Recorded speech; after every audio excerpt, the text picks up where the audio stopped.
Okay, good night, everybody. Today we are meeting again our famous guest, which doesn't need a special introduction. It's Robert W.Sullivan, the first, the jurist, Freemason, and historian of the Freemasonry, and author of the books Symbolism of the Cinema 1, 2, 3, and 4, and several other books. And Robert, can you tell us how is the newest book progressing?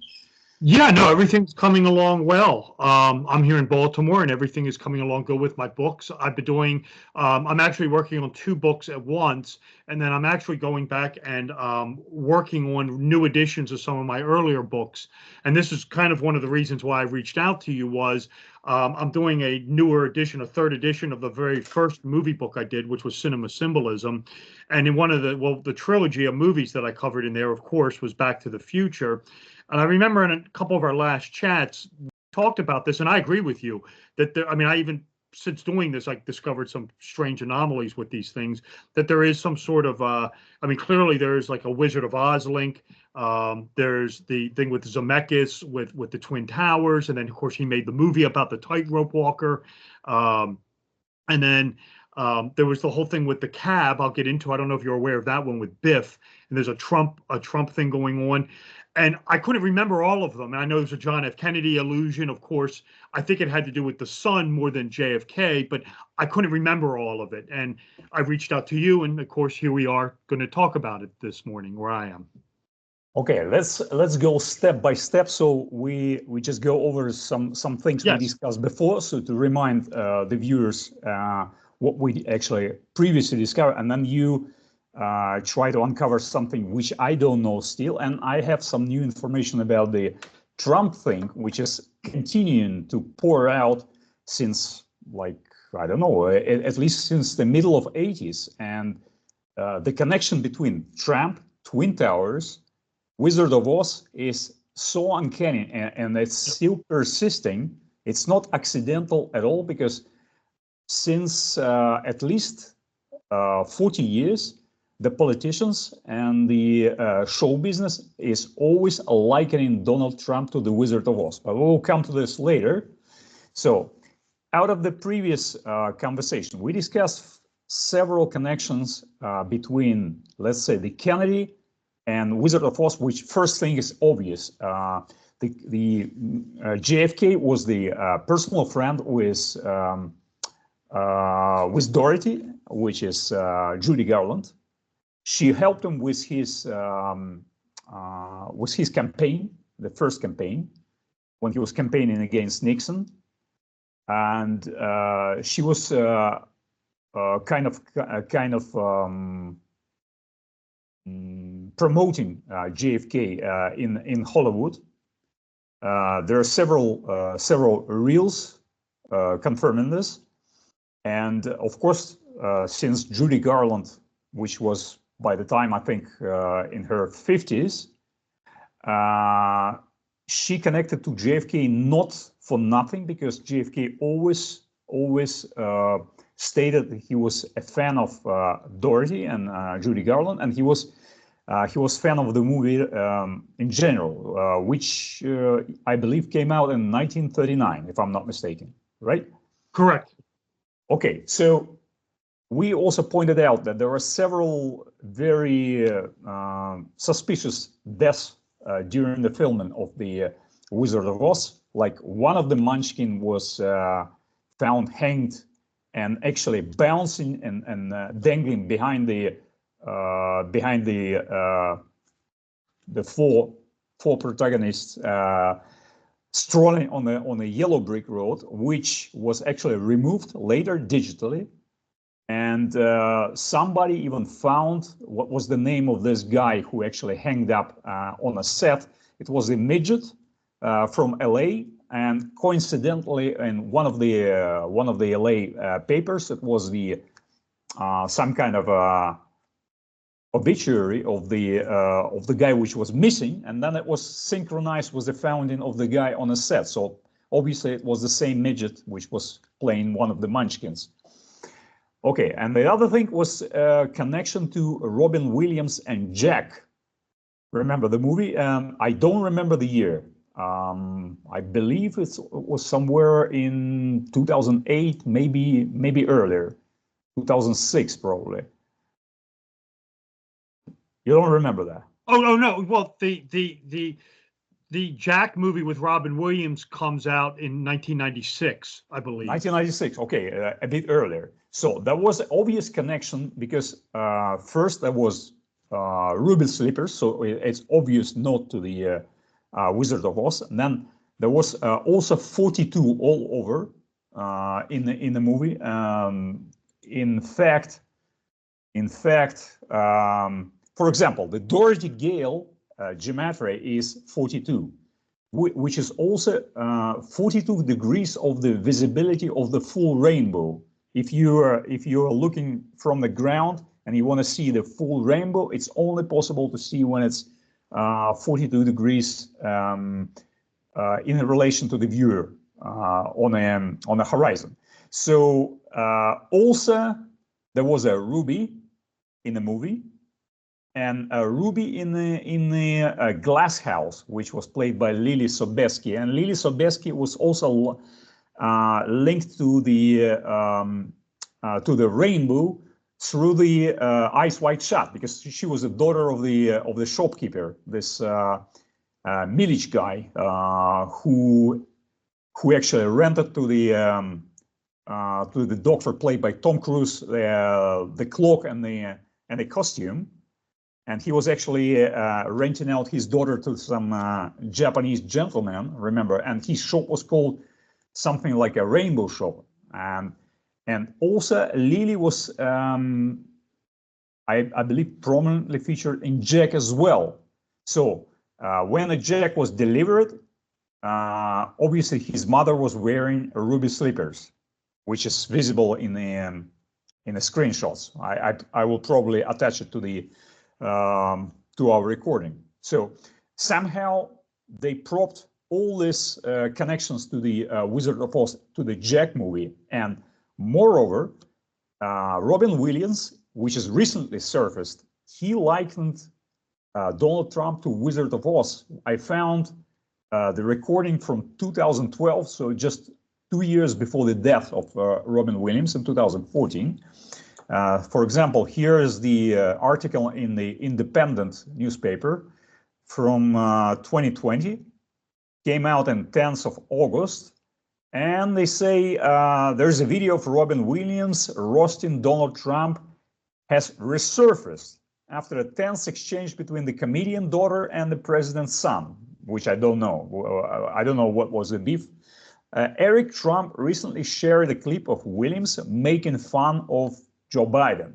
Zelda Williams, which is the daughter of Robin Williams, responded by suggesting the younger Trump looks up what Williams said about your dad, adding, "Promise you it's much more savage."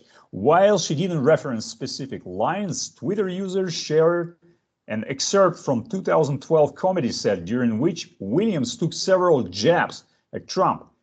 Donald Trump is a Wizard of Oz, Williams says in a clip. He plays Monopoly with a real frigging buildings. This is a scary man, referring to the comments made by Trump about his daughter Ivanka. Williams adds, "This is the man who said my daughter is hot. Even people in Arkansas went, that's frigging wrong. That's just way out of place." Williams also mocked Trump's hairstyle and the segment. I watched the segment, by the way. Williams walks back and forth during comparing Trump to the Wizard of Oz with some silhouettes which are very familiar looking. They look like twin towers, just a different height, but from a perspective, it might be looking different height, but maybe at the same height. But anyway, it's not even new, because Donald Trump was actually since he was 33 years old. He came first to the show of David Letterman. I believe it was his first public major appearance. And David Letterman underlined that he was 33 years old, which, you know, major Masonic reference. And they were also showed the piece of the footage where Trump flying a helicopter somewhere on the background of Twin Towers, which are shown through the window, the helicopter window. And they also say he's apt to buy the Twin Towers. This was, I believe, in 1981, when he was supposed to be 33 years old. He's from 1946, so it's supposed to be somewhere around 1980. Right. So also, if you remember, he made several references to 7-Eleven, which everybody loved at Donald Trump when he supposedly confused 9/11 with 7/11, but we know it's basically the same thing, because September is the 7th month of the Roman calendar, the Julian calendar, and 9th month of the Gregorian. So 7/11 and 9/11 basically the same. So Trump didn't misspoke. He probably wanted some kind of different reference to 9/11, so he said 7/11. And also he tried to present a new project of the new towers, new better towers, when he actually made not only a sketch, but he made a complete plan of the restoration of Twin Towers in 2002. And he was actually filmed in front of the big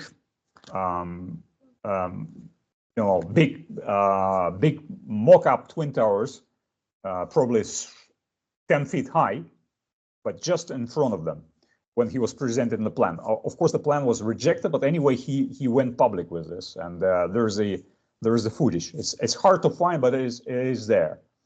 Also, the pictures are there, and I believe. Well, I will tell it later when you share your thoughts about this, because there's a mounting evidence that Trump is somehow very tightly linked to the Wizard of Oz, because I found at least, I think, 50 references from different sources, and the official sources from major news outlets, which are comparing Trump to the Wizard of Oz. But I'd like to hear your thoughts. Right. So what I've been doing was just looking at the Back to the Future movies. And there are some strange things going on in there. One is with is the first movie is essentially a remake of The Wizard of Oz, where Marty is the Dorothy character who goes to this strange land and, of course, just interacts with doppelgangers of the people that he knows from his own reality. Brown, the doctor, Doc Brown, is at the beginning of the movie is clearly the Professor Marvel character. And then when Marty goes back, Doc sort of assumes the role of the Wizard of Oz, who helps get Marty home. And then, of course, Marty wakes up in the bed at the end, just like Dorothy. And of course, it's hinted at, was this all a dream or what have you? And again, you could see other parallels. I mean, with some of the characters where clearly the father in the past is lacking courage. When he gets to 1955, he walks down the road. And then when he gets to Hill Valley, he's in awe, and kind of this is definitely hinting at the Emerald City. I thought all that was unique, but then again, I mean, obviously the first movie came out after John F. Kennedy had been killed long ago. I think Kennedy was killed in '63, so it's 22 years later. The second movie came out, the first movie came out in 1985, but there is the mention of John F. Kennedy in there with the change of the road. It's Riverside, and then it becomes John F. Kennedy. And I was reading somewhere that this had something to do with the sun, maybe, but I couldn't find anything. But then what was also unique is the second movie, Back to the Future 2, was released on November 22nd, 1989, and that does sync with the assassination of JFK. And then we just had the release of Wicked here, which was on November 22nd, the same date as Back to the Future, and of course the same date as the Kennedy assassination. The things that were kind of unique in it that I found also was with Back to the Future. Again, it definitely had the remake of The Wizard of Oz. One of the things I thought was interesting was, and it kind of tipped it off for me, was when Marty goes back in time, the first thing he encounters is a scarecrow. And of course, that's hinting at Dorothy going back in time, where she encounters the Scarecrow, played by Ray Bolger. When you go to the next movie, this is where you get into like the real heavy information or the symbolism with Donald Trump, where clearly when they go to 2015, this is when old Biff takes the time machine and goes back in time to give himself the sports almanac. And of course, in 2015, in the real 2015, when he goes back in time, the Biff Tannen of the alternate 1985 is clearly based on Donald Trump. Which was officially recognized, Robert. Yeah, the Bob filmmaker, Gale, which is a producer of Back to the Future, officially recognized that the Biff character was made up from Donald Trump in 2015. That's on a record. Yeah. But what was curious is this is where Biff is controlling everything and is kind of like the king of the world. And of course, 2015, in our 2015, was when Trump announced his presidency for the United States. The one thing that also I found in it, this was kind of the thing that tipped me off to this, where this thing could be kind of prophetic, was it's in part 2, where if you watch when this is in the 2015 segment at the beginning, when Biff is trailing Marty and Doc to Marty's home, Biff is in a cab, and the cab company is the Luxor Cab Company. And I thought that was really interesting because when they go back to 1985, of course, Biff is the big casino mogul, and Luxor Cab is also hinting at the Luxor Casino in Las Vegas, which is the main casino there. That opened about 4 years after Part 2 came out. I think Part 2 came out in 1989. Luxor opened in 1993. And the big attraction at the Luxor Hotel Casino was this ride that they created called Secrets of the Luxor, which was based on the Back to the Future ride at Universal Studios, which opened in 1990. I thought that was very curious. And then, again, one of the things that Zemeckis did was, he was, of course, the director of the movies, was he went on to direct the movie about the World Trade Center, The Tightrope Walker.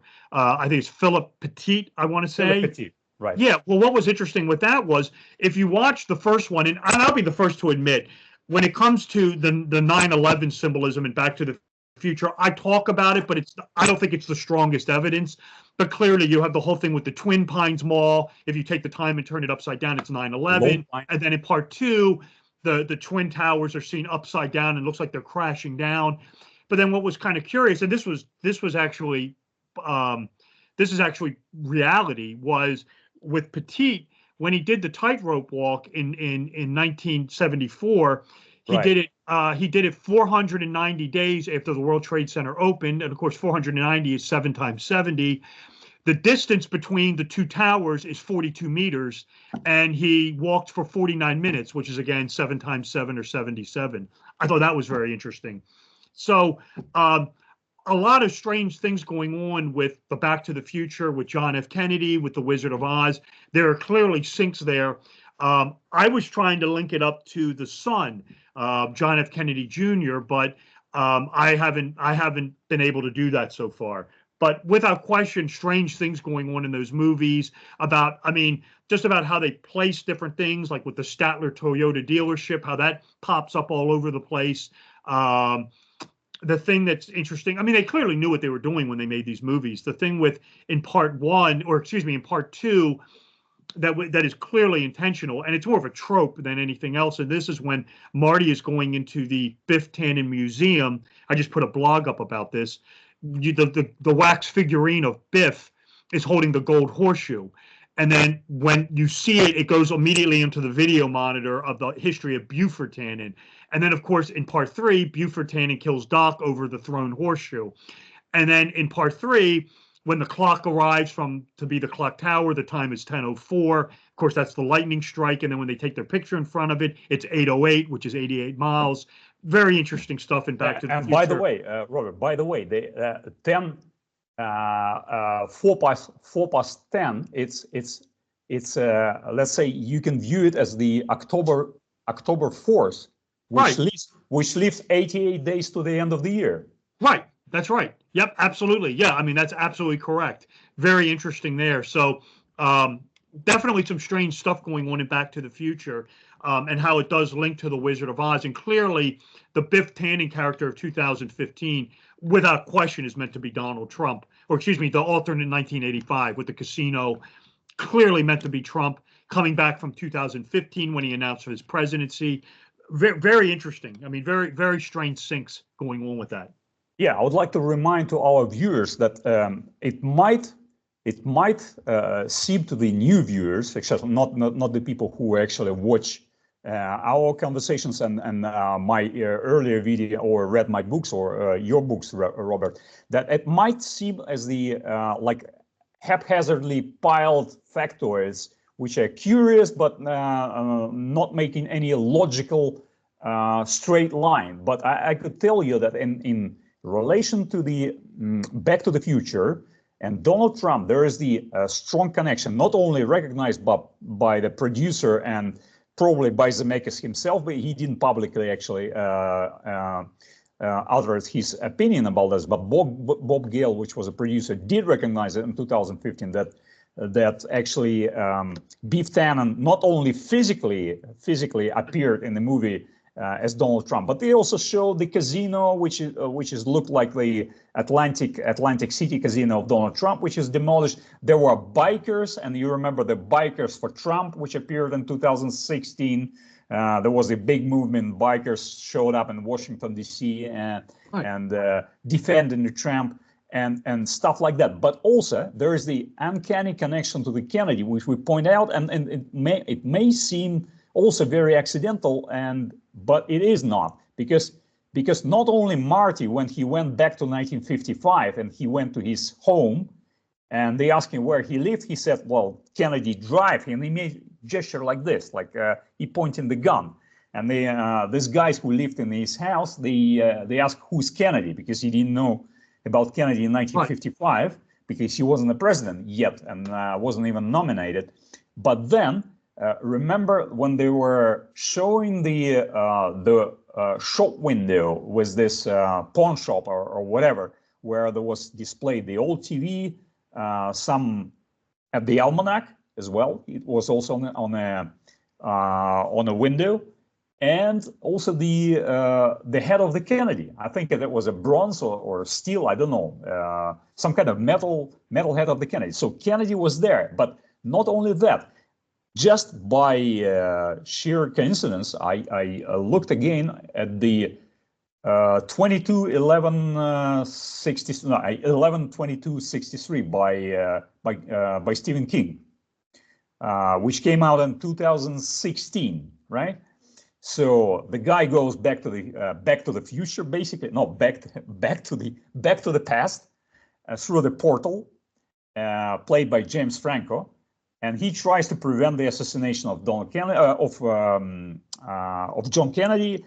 following trade in Oswald. But then he changes his mind, and there are several adventures appearing there. But there is the same window of the shopping window showed by Stephen King, absolutely same, like same placement of the things inside of, like old TV, and nobody mentioned anything. But there are some fans of Stephen King. They pointed out that there is a similarity and some kind of so-called Easter eggs in this work of Stephen King.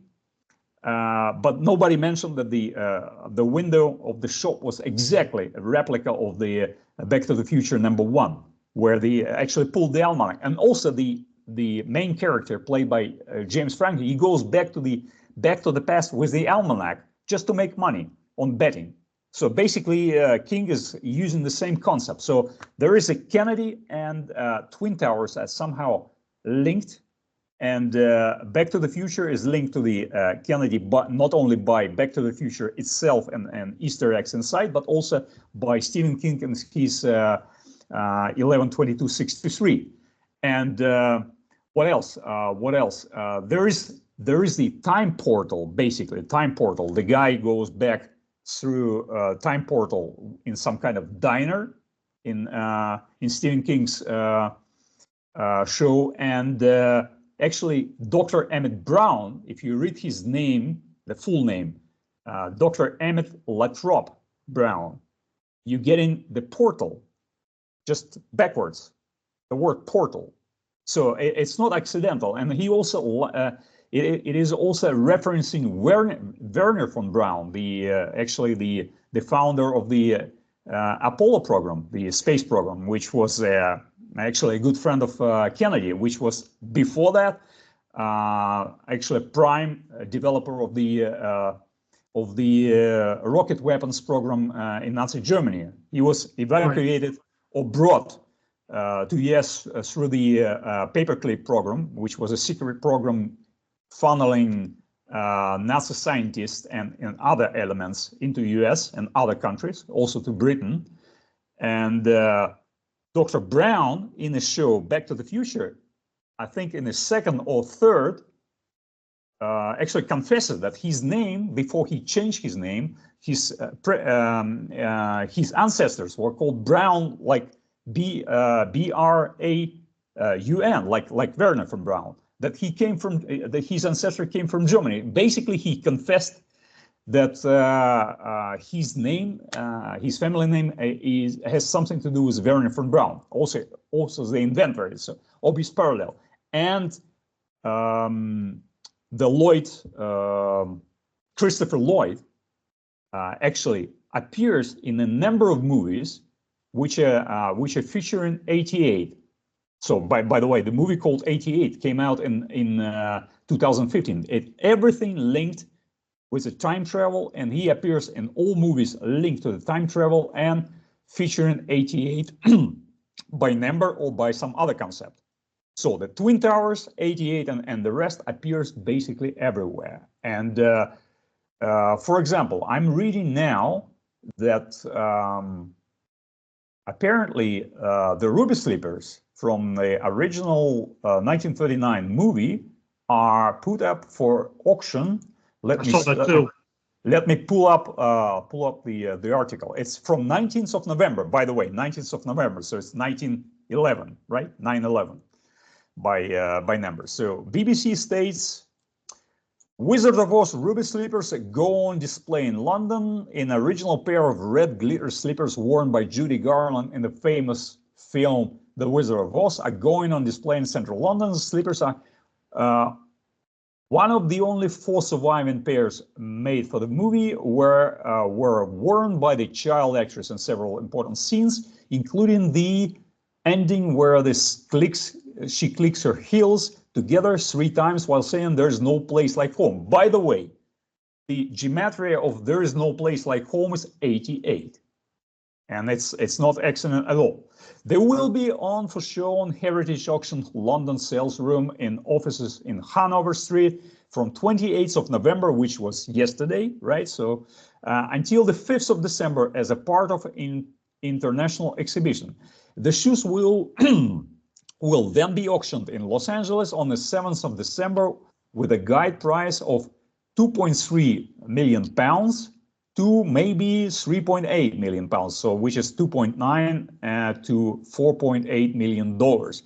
The article goes on, so I will just skip it. You may see the pictures, but there was several years ago another article which stated that they collected somehow the investors' money to repair the original shoes for.